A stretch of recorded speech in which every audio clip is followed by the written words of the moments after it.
In this video, I'm going to show you how I got from this to this to this. Obviously, I'm not an expert. This is just my journey, and I hope I can help on yours. TBSO, TBSO, TBSO, TBSO, oh.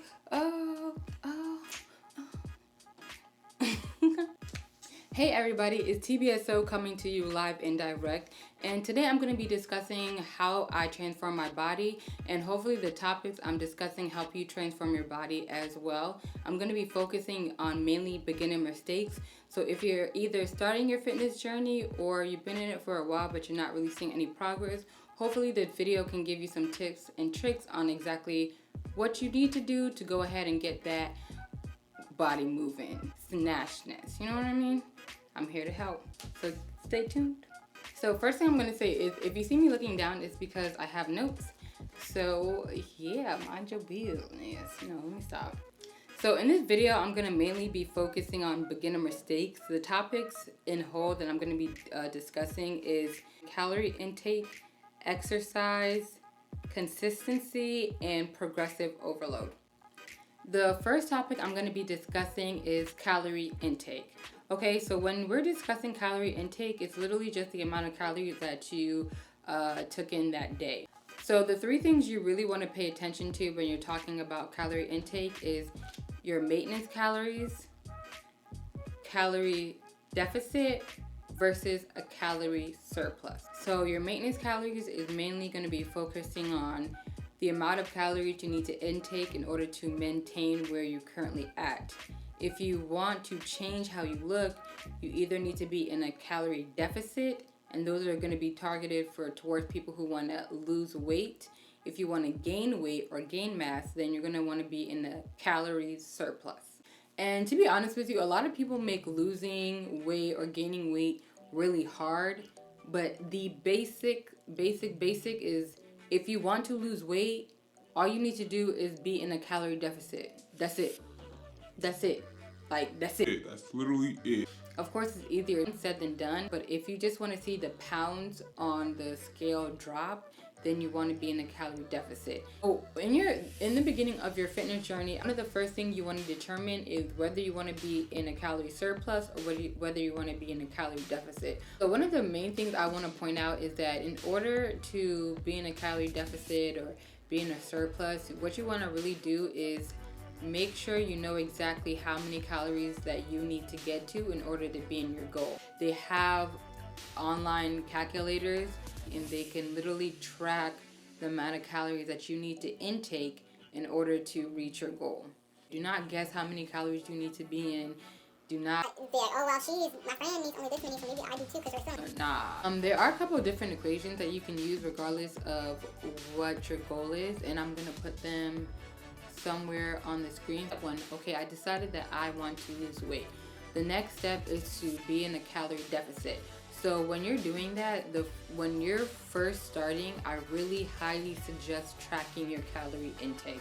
So in order to do that, you're going to want to, there's so many different apps that you can download. I personally use MyFitnessPal. So one thing I want to note is when you're starting this journey, it's really important to know where you began. So once you download your tracker, I would track the amount of calories that you intake a day without really thinking about it. And if you know every day you eat pancakes and freaking bread and bacon for breakfast, when you start tracking your calories, don't just start eating like a banana just so you can be like, oh yeah, I really only eat this many. Like, nah. The first day or two, seriously, eat whatever you would normally eat and track those, so that way you can be like, oh damn, like I've taken this many calories per day. Like, okay, at least now I know. Let's say, hypothetically speaking, you want to lose weight and you usually eat about 2,000 calories a day. So in order to be in a deficit, you're going to have to eat less than 2,000 calories in a day. And really what I would suggest anybody doing that is don't go from eating 2,000 calories a day to eating 1,000 calories a day. There's no way you're going to be able to maintain that. Just as soon as you're able to lose that weight, you're going to gain it right back.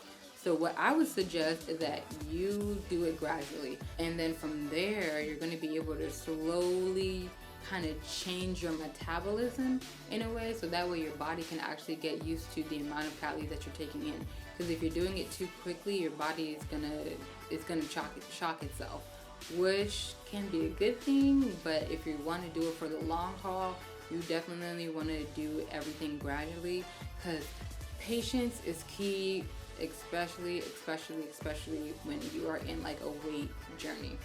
Okay. Oh yeah, okay.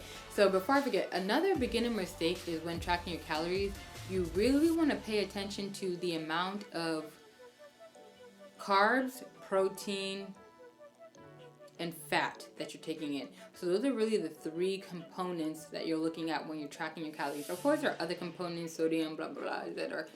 But the three main ones you want to focus on is fat versus protein versus carbs. Regardless of if you want to lose weight or if you want to gain weight, you want to gain muscle, whatever, you really want to pay attention to the amount of protein that you're taking in. The more protein that you're taking in, the better, because protein actually helps you lose fat, okay? So I think one of the biggest mistakes that I made is I was not taking as much protein as I should have been in the beginning of my journey. So for people who either don't eat meat, or really anybody, it doesn't really matter if you eat meat or not, more than likely you can be getting more protein. So what I would suggest is there's so many different protein shakes out there and protein bars. I would definitely stock up on those. So step one, stock up on your protein, okay? Well, actually that's not step one, but whatever. So if step one was focusing on calorie intake, step two is definitely going to be focusing on exercise. Wait, exercise? Yes, exercise. When you're first beginning your journey, I don't really think you need to get a gym membership right away, because that might be a little bit intimidating. I suggest you start working out at home. So you can start these are some of the workouts that I started in the beginning. When I first started, my main goal was to lose belly fat. So I watched a lot of these type of videos, and I started doing these workouts time every day. And then once I got used to that, I did it 3 times every. The next thing I would do is actually sign up for some type of team workout. So I joined OC Fit, and they kick my ass, which I love. I love getting my ass kicked, and it was really good because they pushed me. And after you've been working at home for a while, it kind of gets boring, it gets repetitive. So in order to put your body in a good shock, you really do want to go ahead and join some type of team membership, or even just grab a friend that's gonna hold you accountable. So when you work out at home, if you don't do that extra push-up, nobody's gonna call you out on it. But if you're working out with a team, or if you have a trainer, they're gonna call you out on it. So it's really, really important to start getting other people involved in your fitness journey as well. Not only are they able to hold you accountable, but they're also gonna kind of give you that extra push that you need in order to go to that next step. So that could be like OC Fit, or like a little CrossFit team, or that could be like a cycling team. Anything, it doesn't really matter. Okay, you worked out by yourself, then you got out of your house, you worked out with other people. I think it's really important to, again, start working out by yourself, because eventually, even when you work out with a team, again, you're gonna get comfortable, blah, blah, blah, and you really wanna start pushing yourself again. And now, okay, let me stop. Not everybody is going to need a gym membership, but especially for those of you who want to gain weight, and for those of you who want to gain mass, you can't just do body weights. You're eventually going to have to add resistance. So, I personally do have weights at home, but unless you want to keep buying weights, you do want to join some type of gym, so that way it's a lot easier to add weights and to switch up your routine whenever you need to. Insert a couple clips of the exercise that I currently do in order to maintain my body, so that way you guys can kind of get an idea of different exercises that you can do as well during your journey. So here you go.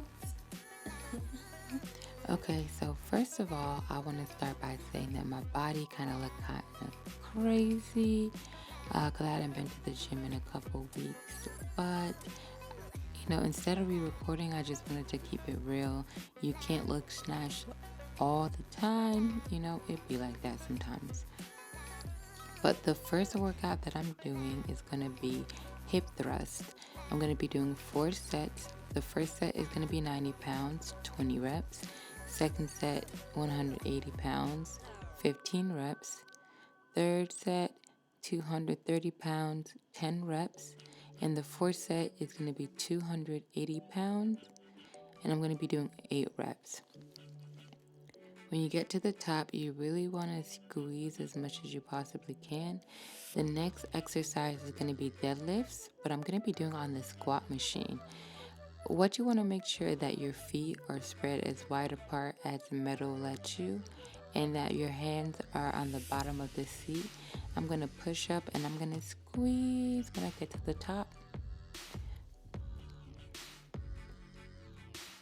90 pounds, and then 10 to 15 reps.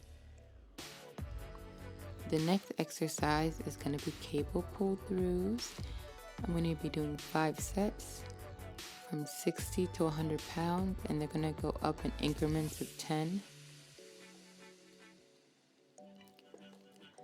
The first set is going to be 15 reps. The second and the third is also going to be 15, but the last 2 sets are going to be both 10 reps. You want to make sure that you squeeze every time that you come to the top, and you really want to position your feet so that they're comfortable. And at the last one, you want to squeeze for as long as you can, maybe about 10 seconds. Next exercise is going to be hip abduction. I'm going to be honest, my form could definitely be a little better. I think I was just tired, but I'm going to be doing 4 reps, 15 sets on both the left and the right leg. And what I usually do is I do 2 sets of these, and then I do 2 sets of the bent over kickbacks right here, and then I switch legs and do another 2 sets, and then I repeat that again.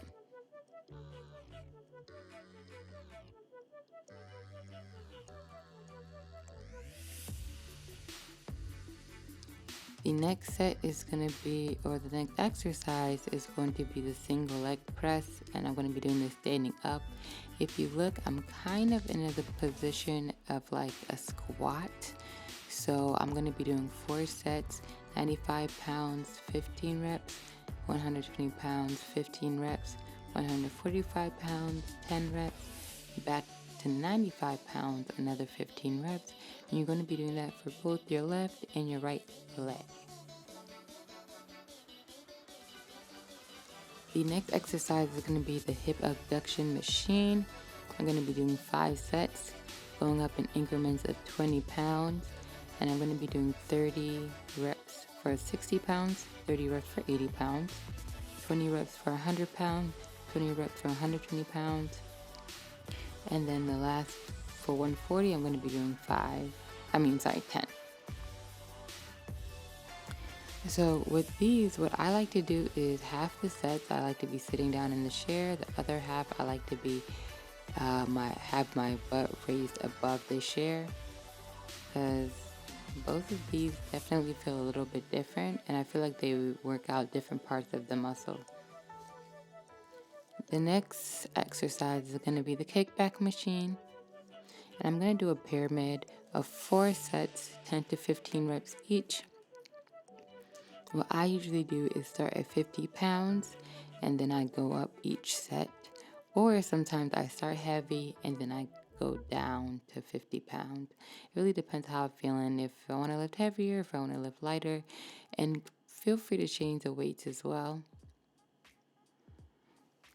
So the next exercise is going to be the hyperextension for the back. I'm going to do 2 sets of 15 reps, and then 2 sets of 30-second reps or holds.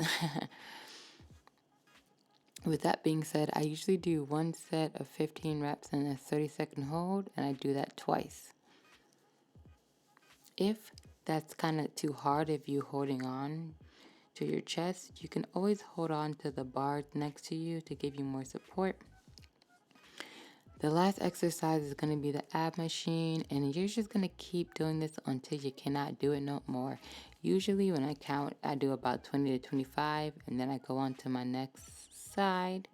Keep going, keep going, keep going. Yep, one more, and another one, and another one. And then I'm going to cry, and then I'm going to go to the other side, and I'm going to keep on doing that until I can't do it no more. And Okay, so that's we pretty talked much about it. calorie intake, we talked about exercising. The next big thing I want to talk about is consistency. It's easy in the beginning to work out for a week or two, but eventually you kind of get in a slump. One of my suggestions in staying consistent is getting a calendar, either on your phone or a physical calendar where you can check off or X, circle, whatever, every day you go to the gym, because that's going to keep you motivated, because you're going to be able to physically see every time you go to the gym and every time you don't go to the gym. So if you have a whole bunch of X's, you're going to want to keep getting more. And then if you have a whole bunch of X's and then 1 week you didn't go to the gym, you're going to look at the calendar and be like, oh fuck, like let me get myself together. So it's really, really important to have that calendar, so that way you can actually visually see how often you are working out, how often you're going to the gym. So that way you can compare and contrast, okay, did I really put in my all? Did I really do what I need to do? Or was I slacking? Okay. A lot of people are going to disagree with me on the next thing I'm about to say, but for me it works, and I feel like hopefully it's going to work for some of you guys. I suggest that you work out, or at least you aim to work out every single day. Every single day. What you're gonna do is lie to yourself. Well, not lie to yourself. You're gonna motivate yourself and say that I'm gonna work out every day. Let's say you get sick, you're so tired, you have school, there's too much going on, you worked extra hours that day, you cannot go.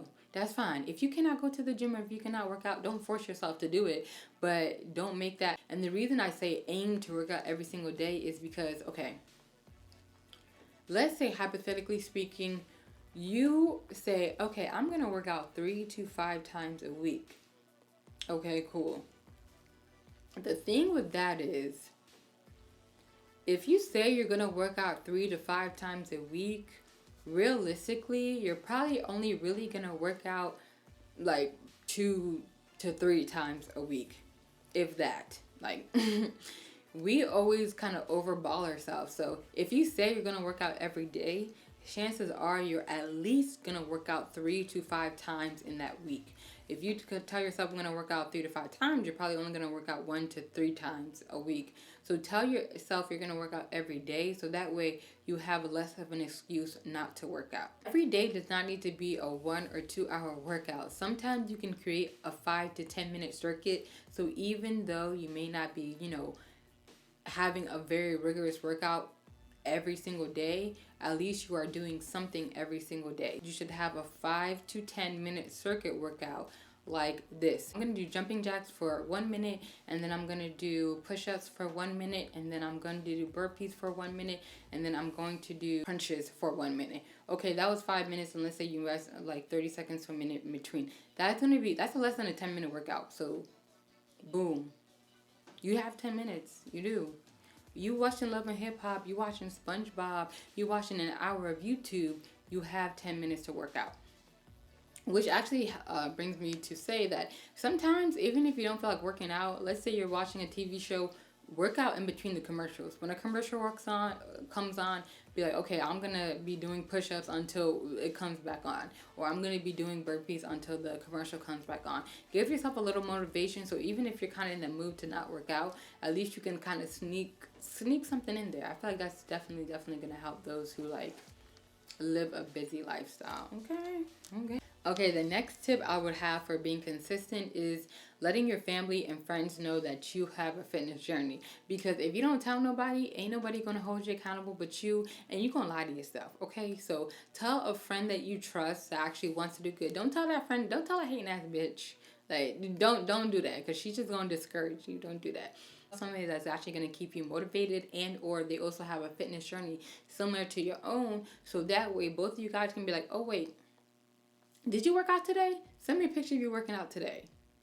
Show me a snap of you working out today. Once you get in the motivation, or once you get in the groove of showing other people that you're close to, you don't have to show the whole world, but showing your one friend or your mom or whoever that you're close to that you worked out, they're going to start to hold you accountable when you start to slack. Like, yo, last week you showed me 5 snaps of you working out, and now this week you didn't show me any. Like, what's up? Like, what's really going on? So having somebody to help you kind of stay on track is really, really going to help you in being consistent. Okay? Okay. My neighbor's like, bitch, what the fuck are you talking about? Next, I'm going to talk about is progressive overload.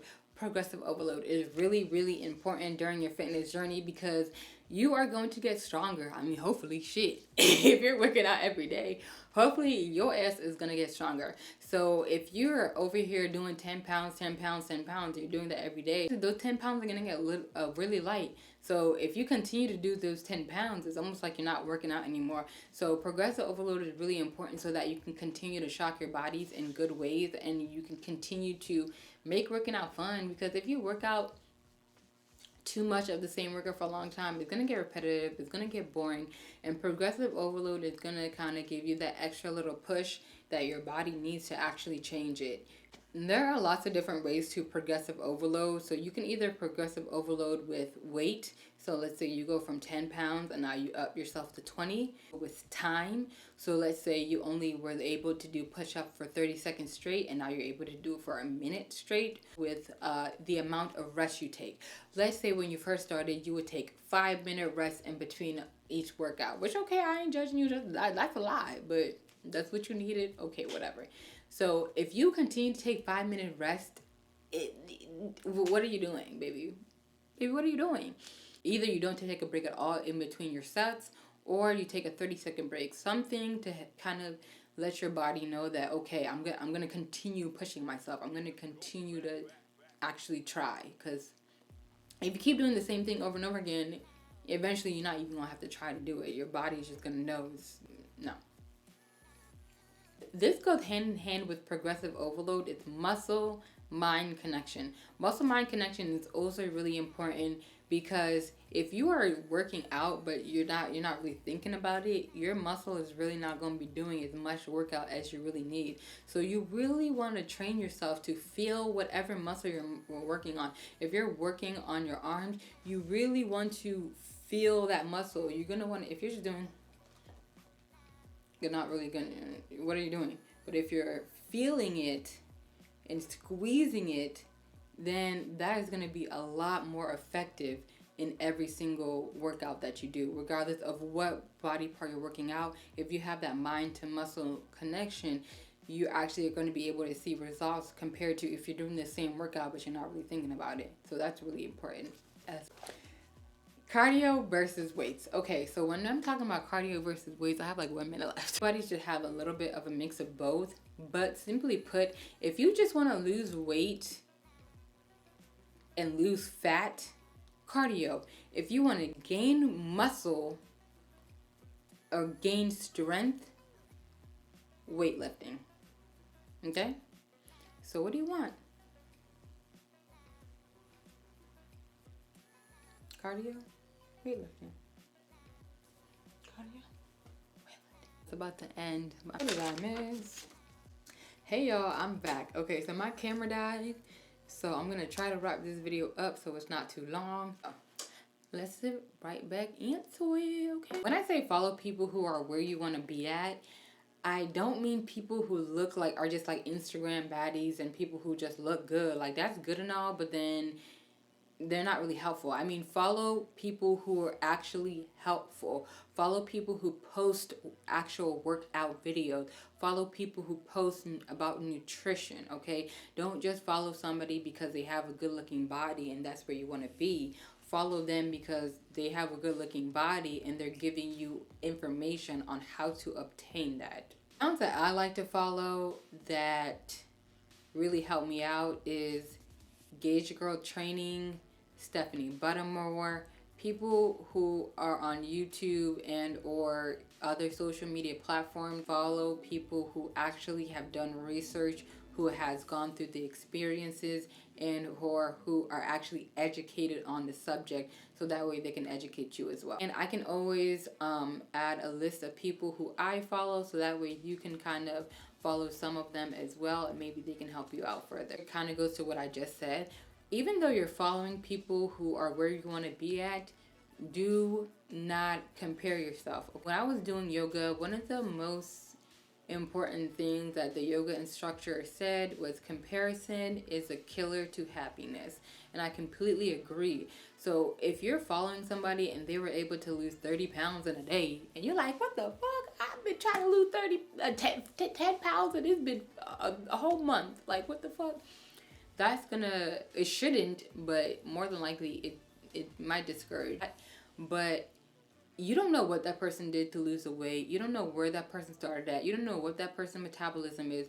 So it's really, really important to not compare yourself. Because all because somebody else was able to lose 10 pounds in 3 days and it took you a month to lose the 10 pounds doesn't mean you're any less successful than they are. It doesn't mean they're any more better than you are. So just don't compare yourself, because everybody has their own journey and everybody has different goals. So yeah, take that into consideration when you're following these people and you're following anybody, regular Instagram baddies or just, you know, your friends and your family members have surgery. A lot of people have surgery. A lot of people had surgery, okay, on Instagram. Like, a lot more people than you think had surgery. People are getting fat injected into their hips. People are getting fat injected to their breasts or breast implants.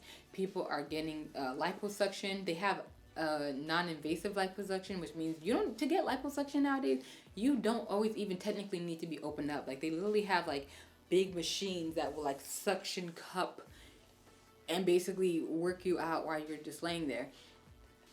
So just keep that all in mind when you're going through Instagram and you're going through social media, that a lot of the times, especially people who have money, they had help.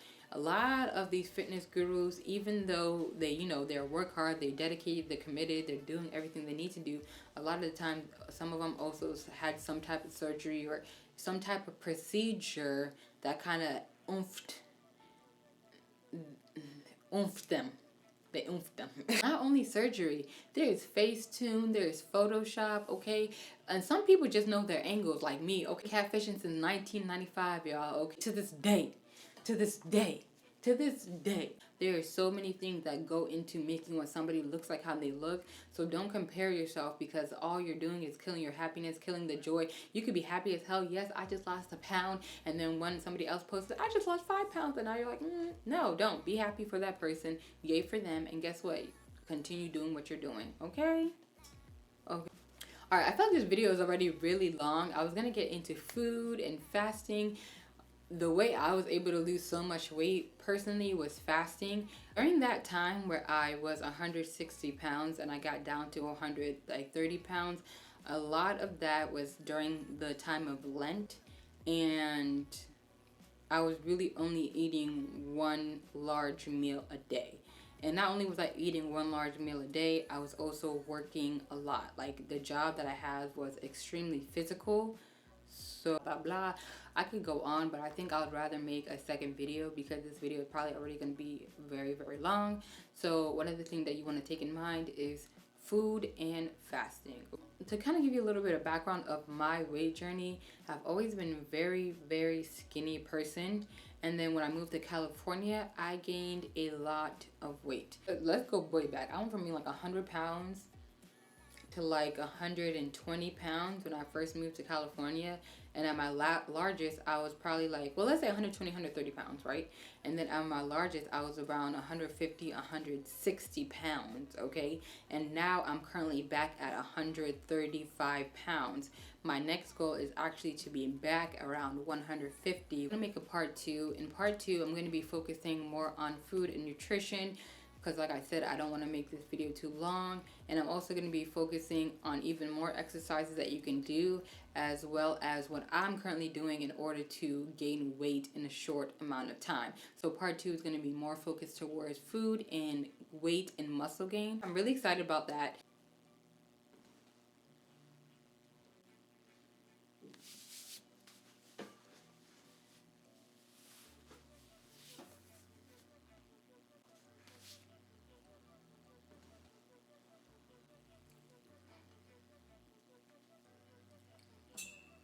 Thank you guys so much for watching this video. If you have any further questions, do not hesitate to ask them below in the comment section. Feel free to hit me up on any of my other social media platforms, and I'll put them right here somewhere on the screen. But if you have any tips or tricks things that help you out, go ahead and leave them down below, or any fitness pages that you watch on YouTube, Instagram, whatever.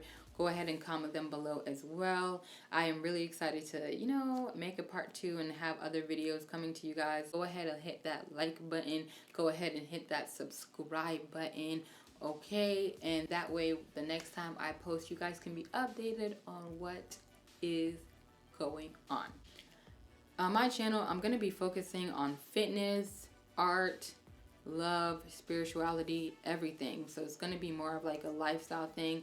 I really have some exciting ideas coming up. If you guys have anything you want me to discuss as well, go ahead and comment down below. So yeah, that's really about it. Thank you guys again for watching. I feel like I got everything, okay? So if I didn't, sorry. But anyway, TBSO out. Bye, you guys.